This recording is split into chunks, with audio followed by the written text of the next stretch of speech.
The legend resurfaces. The stars offered no comfort tonight. Commander Eliza Reeves stood before the observation deck's massive viewport, watching distant flashes of light punctuate the darkness. Those weren't stars dying. They were ships. Alliance vessels falling one by one as the Valkyrian fleet pressed its advantage. She didn't need tactical displays to know they were losing. Commander. The voice behind her belonged to Lieutenant Maya Chen, her communications officer. High Command has responded to our request for reinforcements. Eliza turned, already knowing the answer from Chen's expression. Let me guess. They send their regrets. Not even that, ma'am. Just a strategic assessment advising immediate evacuation of Halcyon Station. Eliza's jaw tightened. Halcyon wasn't just a station. It was home to 30,000 civilians, a critical supply hub, and the only thing standing between the Valkyrian Empire and 3 vulnerable colony worlds. Evacuation would take days they didn't have, and abandoning the position meant sacrificing millions more lives across the sector. Inform High Command that evacuation is impossible given current enemy positions. We will maintain defense protocols as ordered. Her voice remained steady despite the cold dread settling in her stomach. And Maya, make it clear that we expect to be overrun within 48 hours without support. As Chen left, Eliza returned her gaze to the battlefield. The Terran Alliance had been fighting the Valkyrians for 3 years now, a war that began over disputed mining territories, but had escalated into a struggle for survival. Humanity had spread across hundreds of worlds over centuries, but the Valkyrians, a species evolved from pack predators with a rigid caste system and expansionist ideology, saw them as invaders in what they considered their ancestral territories. Commander. This time it was Chief Engineer Ramos, his dark eyes rimmed with exhaustion. I've got bad news about the primary defense grid. Of course you do, Eliza sighed. How long? 6 hours at most before complete failure. The targeting systems are frying faster than we can replace them. Those new Valkyrian EMP weapons are hell on our older tech. The station shuddered as another barrage hit the shields. Warning klaxons blared momentarily before being silenced by the bridge crew. Options, Chief. Ramos hesitated.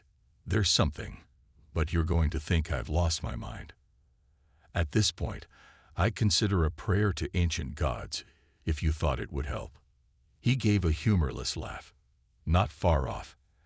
Actually, I was digging through the old emergency protocols in the station's original programming. There's something buried deep, a communication subroutine labeled Lazarus Protocol. I'm not familiar with it. No one is. It's not in any current Alliance handbook. Ramos handed her a tablet. It dates back almost 200 years, to the early colony wars. From what I can decipher, it's designed to transmit a specific distress signal on frequencies no one uses anymore. Eliza scanned the data. And this helps us how exactly? The notes mention something called the Harbinger. Ramos lowered his voice, though the chaos of the command center provided ample cover. Commander, I think this might be connected to those old stories. She frowned. What stories? The ghost ship. The one veterans talk about sometimes, a warship that supposedly appears when Alliance forces are on the brink of annihilation. No official records, no confirmation it exists. Most consider it propaganda created to boost morale. Eliza handed the tablet back. We're facing extinction, and you're bringing me spacer myths. I know how it sounds. Ramos insisted, but these protocols were sealed with highest-level encryptions. Why go to such lengths to hide a fairy tale? Before she could answer, the tactical officer called out. Commander, Valkyrian reinforcements dropping out of FTL. We count 7 additional destroyers and what appears to be a dreadnought. The command center fell silent.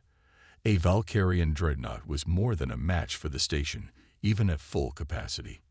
In their current state, they wouldn't last 2 hours. Eliza made a decision. Chief Ramos, implement your Lazarus Protocol. What's the worst that happens? We waste power on a transmission no one will hear. Yes, Mom. Ramos hurried away, the tension in his shoulders easing slightly now that he had something concrete to do, however desperate. Eliza addressed the command center. I want evacuation preparations for all civilians and non-essential personnel. Priority to children, medical cases, and key scientific staff. Use every transport we have. Commander, her XO objected. Even our fastest ships can't outrun Valkyrian interceptors. They'll be slaughtered. We launch only when the Valkyrians are fully engaged with us, Eliza clarified. And we make damn sure they're looking at us, not the evacuation ships. She moved to the central tactical display, studying the approaching enemy formation. Prepare the station's remaining missile batteries. Target their lead vessels. That will deplete our offensive capabilities, the tactical officer warned. We were never going to win this through conventional tactics, Lieutenant. Eliza's gaze hardened. We just need to buy time. Deep in the station's communication hub, Ramos worked feverishly to implement the ancient protocol. The code was elegant but strange, nothing like modern Alliance programming. It required overriding several safety systems and manually rerouting power to long-dormant transmitter arrays. This is insanity, muttered his assistant, a young technician named Powell. We're diverting critical power to chase ghosts. Maybe, Ramos conceded, not looking up from his work. But I've been in this war since the beginning.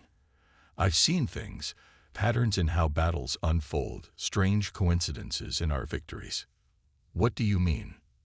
Ramos paused, fingers hovering over the console. 3 years ago, at the Battle of Proxima Delta, we were surrounded, outnumbered. Then communications went dark for 18 minutes. When they came back online, half the Valkyrian fleet was gone. Officially, it was credited to a brilliant tactical maneuver by Admiral Larson. So Larson was incapacitated in his medbay during those 18 minutes, and the weapons signatures didn't match any Alliance vessel. Ramos resumed his work. It's happened 5 times that I know of. Always when defeat seems certain, always against overwhelming odds. The console beeped as the final sequence locked into place. Transmission array ready, Ramos announced. Now for the message itself. The protocol specified a precise format. A mathematical sequence followed by the station's coordinates and a simple phrase. Hardinger, we stand at the precipice. That's it? Powell asked. That's the secret message to summon our salvation. Ramos shrugged. According to the protocol. Now we broadcast on all specified frequencies and hope somebody's listening. He pressed the command key, and the ancient message went out into the void. On the command deck, the situation deteriorated rapidly. The first wave of Valkyrian destroyers had moved into position. Their sleek, predatory forms visible now even to the naked eye through the viewport. The dreadnought hung back, a massive silhouette against the stars. Valkyrians are jamming our communications, Chen reported.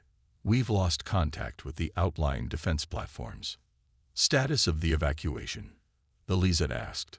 First transports are loaded. They're awaiting your command to launch. The station rocked violently as the first serious barrage hit. Emergency systems wailed, and several consoles erupted in sparks. Shields at 38% and failing. Called the defensive systems officer. We can't take another hit like that. Return fire. Eliza ordered. All batteries. Give those evacuation ships their window.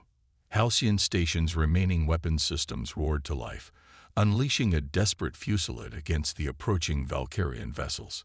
Several missiles found their targets, causing one enemy destroyer to list to port, venting atmosphere.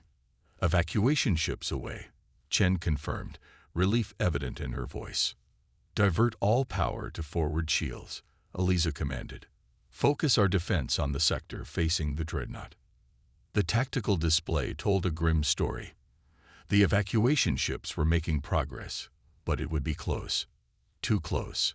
And for those remaining on the station, including herself, the outcome was all but certain. Commander, Chen called suddenly, we're receiving a transmission. I think. You think. It's not coming through any standard channel. The computer can barely process it. Chen looked up, confusion evident on her face. It's just 3 words, repeating. Stand by. Incoming. The command center fell silent, all eyes turning to Chen's station. Source. Eliza demanded. Unknown, ma'am. It's everywhere and nowhere at once. The signature is, I've never seen anything like it. A sudden alarm from the tactical station broke the moment. Massive energy spike detected. Something's dropping out of FTL directly between us and the Valkyrian fleet. Alliance reinforcements. Someone asked hopefully. The tactical officer shook his head. Negative. The signature doesn't match anything in our database. Eliza felt her heart rate accelerate. On screen. Maximum magnification. The main view screen flickered, and collective gasps filled the command center. Hanging in space between Halcyon Station and the Valkyrian fleet was a ship unlike any Eliza had ever seen. It was massive, easily rivaling the Valkyrian dreadnought in size, but with a design philosophy utterly foreign to both human and Valkyrian aesthetics. The hull was midnight black, absorbing rather than reflecting light, broken only by lines of dim blue illumination tracing geometric patterns across its surface. Its shape was vaguely reminiscent of ancient seafaring vessels, with a pronounced prow and sleek, predatory lines. "What in all hells is that?" whispered the XO. Before anyone could respond, the mystery vessel began to move, not with the careful, calculated movements of modern warships, but with a fluid grace that seemed to defy the very laws of physics. It accelerated toward the Valkyrian fleet without any visible propulsion flare. "The Valkyrians are reacting," the tactical officer reported. "They're diverting fire from us to the unknown vessel." Streams of energy and projectiles erupted from the Valkyrian ships, converging on the black vessel.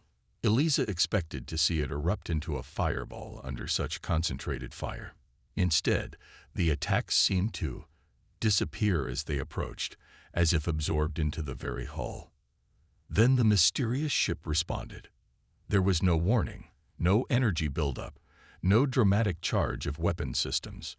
One moment the Valkyrian lead destroyer was intact. The next, it simply came apart at the seams, breaking into perfectly symmetrical pieces as if dissected by an invisible force. Silence fell over the command center, broken only by the soft beep of monitors. Did that ship just? The tactical officer couldn't even finish his sentence. "Yes," Eliza said quietly. "I believe it did." The remaining Valkyrian vessels attempted to regroup, changing formation to bring more weapons to bear on this unexpected threat. But the black ship moved with impossible precision, always just beyond their targeting solutions, while delivering more of those silent, devastating attacks. 2 more destroyers disintegrated in quick succession. "We're receiving another transmission," Chen announced. "Same source, but different message. Harbinger acknowledges Lazarus Protocol. Halcyon Station, prepare for extended engagement." Eliza turned to find Ramos standing at the entrance to the command center, his expression a mixture of awe and vindication. "It's real," he whispered. "The Harbinger is real." As if in answer to his words, the massive black ship oriented itself directly toward the Valkyrian dreadnought, which was now desperately trying to move out of range. "Commander Reeves," Chen called, her voice shaking slightly. "The Harbinger is hailing us directly. They're requesting permission to dock." From myth to reality. "Permission to dock," Eliza repeated, stunned. The mysterious warship that had just decimated half a Valkyrian battle group was asking for permission, as if it were a routine Alliance patrol craft returning from reconnaissance. "Yes, Commander," Chen confirmed. "They're requesting access to Docking Bay 7 specifically." Eliza exchanged glances with her senior officers. Docking Bay 7 was the station's oldest berth, designed for military vessels from an earlier era. It hadn't been used for actual docking in decades, serving instead as auxiliary storage. "It knows our station layout," her XO murmured. "That's concerning." Another violent shudder ran through the station as the remaining Valkyrian destroyers, recovering from their initial shock, renewed their assault. The black ship, the Harbinger, continued its impossible dance among the enemy vessels, but the Valkyrian dreadnought was now fully engaged, its main batteries charging. "We don't have time for debate," Eliza decided. "Lieutenant Chen, grant docking permission. Chief Ramos, get down to Base 7 and prepare for their arrival. And bring a security team, just in case." "Yes, Commander." Ramos hurried out, torn between excitement and apprehension. On the view screen, the battle continued to unfold. The Harbinger moved with fluid precision, its hull absorbing punishment that would have shattered any Alliance capital ship. Yet its counterattacks seemed calculated now, less devastating, almost as if it were deliberately occupying the Valkyrian fleet's attention. "The evacuation ships have cleared the combat zone," the tactical officer reported. "Valkyrians attempted pursuit but were discouraged by our new friend.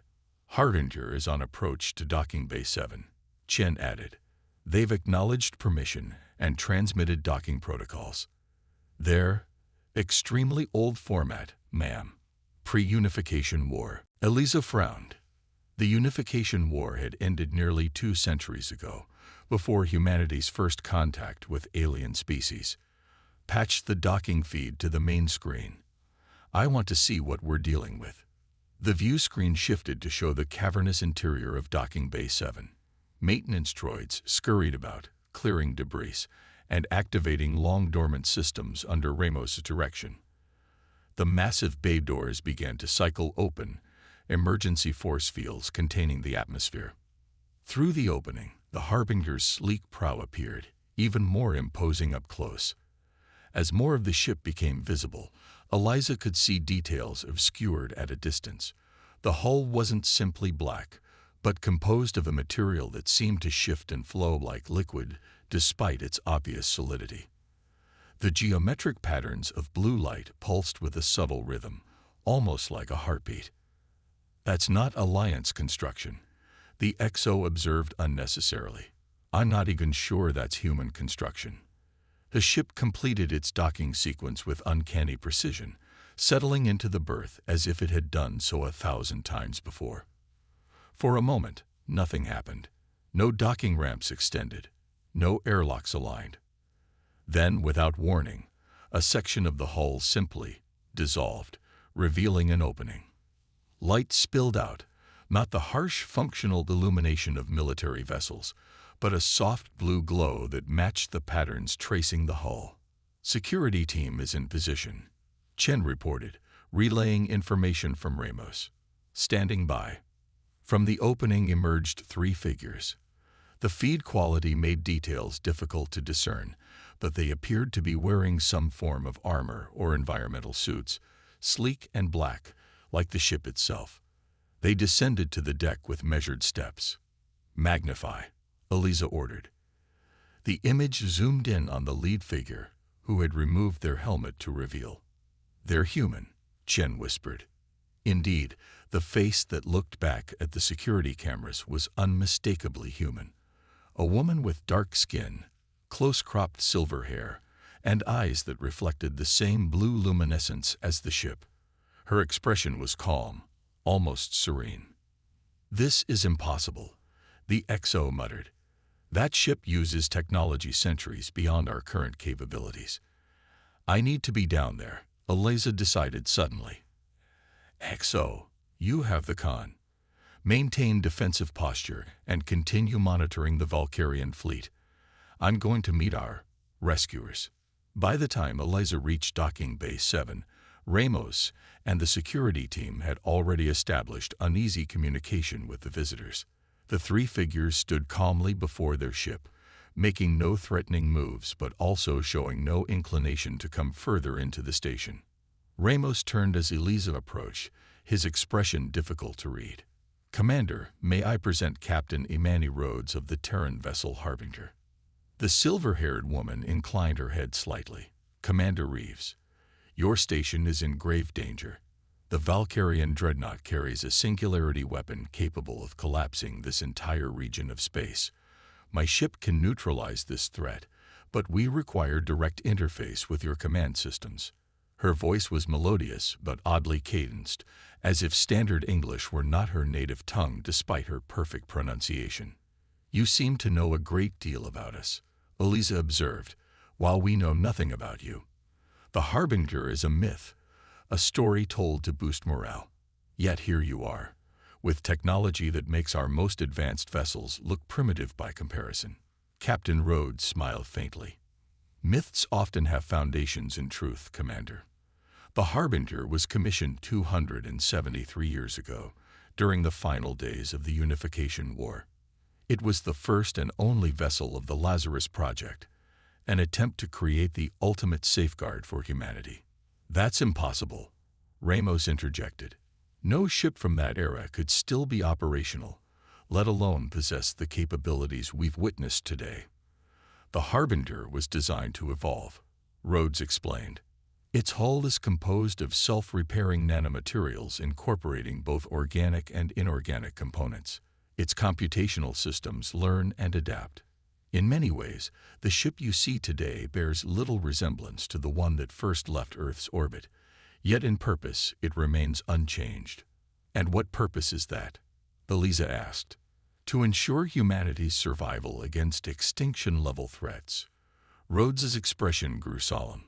"The Lazarus Protocol activates only when human populations face imminent destruction, with no conventional hope of salvation.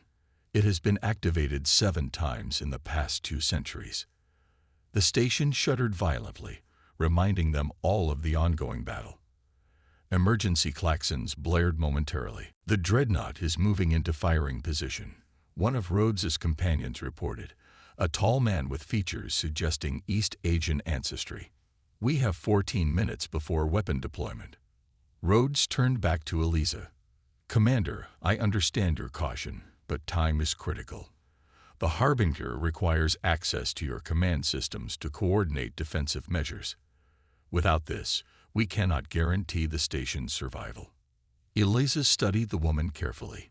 Everything about this situation defied logic and protocol. Yet the evidence of the Harbinger's capabilities and intentions was undeniable. They had saved the evacuation ships and engaged the Valkyrian fleet at great risk. "Very well," she decided, "but I'm coming with you. Whatever you need to do, I'll be observing." Rhodes nodded. "Acceptable. In fact, your presence will facilitate the interface process." "Interface process. The Harbinger doesn't merely connect to external systems, Commander. It synchronizes with them, and with their operators." Eliza had expected to be led to some form of bridge or command center aboard the Harbinger. Instead, Rhodes guided her and Ramos into what could only be described as a cathedral of technology. The chamber soared upward at least 3 decks, its walls lined with flowing displays of information that required no screens. The data simply existed in the air itself, moving and shifting like schools of fish. At the center of the chamber stood a raised platform surrounded by 7 slender pylons, each emitting the same soft blue illumination that characterized the ship's exterior. "This is the synchronization chamber," Rhodes explained. "From here, the Harbinger's systems can interface directly with Halcyon Station's defenses, allowing for coordinated response to the Valkyrian threat." "How exactly does this synchronization work?" Ramos asked, his engineer's curiosity overwhelming his caution. "The simplest explanation is that the Harbinger creates a temporary neural interface between its operational matrix, your station's computer systems, and designated human operators." Rhodes gestured to the platform. "Commander Reeves will serve as the primary interface point, with the chief engineer as secondary." "Neural interface." Eliza frowned. "You're talking about connecting our minds to your ship." "A limited connection," Rhodes clarified, "focused specifically on tactical awareness and defensive coordination. Your thoughts remain your own, Commander. The Harbinger merely allows them to be expressed as direct commands to both vessels simultaneously." Another violent tremor shook the ship, stronger than before. "Valkyrian dreadnought has completed targeting sequence," announced the ship itself, a resonant, genderless voice that seemed to come from everywhere at once. Singularity weapon charging. Estimated time to discharge: 8 minutes, 47 seconds. Rhodes's expression remained calm, but her eyes betrayed urgency. "We must act now, Commander. Every moment of delay brings the station closer to destruction." Eliza made her decision. "What do you need me to do?" "Simply stand at the center of the platform. The process is painless and requires no special preparation." Warily, Eliza stepped onto the platform, Ramos following close behind. The surface beneath her feet seemed to give slightly, as if recognizing her weight and adjusting to support it perfectly. The blue light from the pylons intensified, tendrils of luminescence reaching toward them like curious fingers. "Synchronization initiating," the ship announced. "Establishing neural pathways." The light enveloped Eliza, and suddenly, she was everywhere at once. She could feel a harbinger around her, not as a vessel but as an extension of her own body. Simultaneously, she remained aware of Halcyon Station, its systems interfacing with her consciousness as if she had become the station itself. Most astonishing, she could perceive the battlefield outside with perfect clarity, not through view screens or sensor readings, but directly, as if the vacuum of space were another medium through which her awareness could travel. The Valkyrian dreadnought loomed in her perception, its singularity weapon a malevolent darkness gathering at its core. She could see the remaining destroyers moving into defensive formations, their commanders desperate but determined. "Commander," Rhodes's voice echoed in her mind, "the Harbinger is now yours to command alongside your station. Your tactical instincts will guide our response." "What are our options?" Eliza thought, and was startled when Rhodes answered. "The Harbinger possesses countermeasures capable of neutralizing the singularity weapon, but deployment requires precise timing and positioning. We must move now." Eliza didn't need to vocalize commands or press controls. She simply formed the intention, and both Halcyon Station and the Harbinger responded as one. The ancient warship disengaged from the docking bay with fluid grace, while the station's remaining weapon systems oriented themselves in perfect coordination. The dreadnought must be engaged from multiple vectors simultaneously, she realized, the tactical assessment forming naturally in her mind. The singularity weapon can be targeted directly once its containment field reaches peak charge, the moment of greatest vulnerability. "Correct," Rhodes confirmed. "The Harbinger will move into primary position. Halcyon's batteries should target these coordinates to create the necessary diversion." Through their shared consciousness, Eliza perceived the exact firing solutions needed.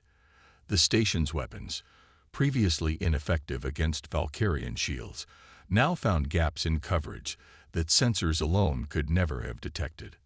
The Harbinger accelerated toward the dreadnought, dancing through enemy fire with impossible precision. Eliza could feel the ship's systems responding to her tactical intuition, enhancing and implementing strategies she had only begun to formulate. The Valkyrian vessels, sensing the coordinated attack, attempted to regroup around their flagship. But the synchronization between station and warship created a level of tactical harmony they couldn't counter. Each move they made was anticipated and countered before it fully developed. "Singularity weapon at 90% charge," the Harbinger announced, its voice now seeming to originate within Eliza's own mind. "Containment field approaching optimum targeting vulnerability." "We need to get closer," Eliza thought. "Extremely hazardous," came Rhodes's response, "but possible." The Harbinger surged forward, directly toward the massive dreadnought. Valkyrian point defense systems erupted in desperate volleys, most dissipating harmlessly against the ancient vessel's hull. Those few that penetrated caused system fluctuations that Eliza felt as brief flashes of discomfort in her own awareness. Now, Eliza commanded as the dreadnought's weapon reached full charge, its containment field momentarily stabilizing before discharge. The Harbinger's response was not what she expected. Rather than firing conventional weapons, the ship extended its awareness, extended Eliza's awareness, directly into the Valkyrian weapon systems. She could perceive the singularity itself, a pinpoint of absolute darkness held in perfect balance by fields of energy. And then, with a precision that defied explanation, the Harbinger inverted those fields. The effect was immediate and catastrophic for the Valkyrians. The singularity, suddenly released from its carefully maintained alignment but still contained within the dreadnought's hull, began to consume the vessel from within. The massive ship shuddered, great sections of its structure collapsing inward as the artificial gravity well devoured it. But the destruction wasn't complete. The Valkyrian commander, in a final act of desperate vengeance, directed the failing dreadnought directly toward Halcyon Station. "We can't evade," Eliza realized with horror. Even with the Harbinger's assistance, the station couldn't move quickly enough to avoid the massive wreckage hurtling toward them. "No," Rhodes agreed, "but we can intercept." The Harbinger's intentions became clear in Eliza's mind. A sacrificial maneuver to position itself between the station and the dying dreadnought. The ancient warship would absorb the impact, likely suffering critical damage in the process. "No," Eliza objected. "After surviving centuries, you can't throw yourselves away for one station." Rhodes's presence in her mind conveyed something like a smile. "Our purpose has always been clear, Commander. The Harbinger exists to ensure humanity's survival. This station, these people, they are humanity's future." Before Eliza could protest further, the Harbinger accelerated into position, its hull reconfiguring as it moved. The entire ship seemed to brace for impact, its internal systems redirecting power to structural integrity fields. The collision, when it came, was beyond devastating. The dying dreadnought, still being consumed from within by its own weapon, struck the Harbinger with apocalyptic force. The ancient vessel's hull, miraculous as it was, began to buckle under the strain. Yet it held, just barely. The Harbinger's self-repairing systems worked frantically, containing breaches as quickly as they formed. The dreadnought's momentum was arrested, its trajectory diverted away from the station. Through the neural interface, Eliza felt the Harbinger's pain as its own. Systems failed across the ship. Entire sections were compromised. Yet the vessel's core consciousness remained intact, determined to complete its mission. With the last of its maneuvering capability, the Harbinger pushed the dreadnought's remains clear of Halcyon's position. The singularity weapon, now completely destabilized, collapsed in upon itself in a final implosion that sent shockwaves across the battlefield. In the synchronization chamber, the blue light flickered and dimmed.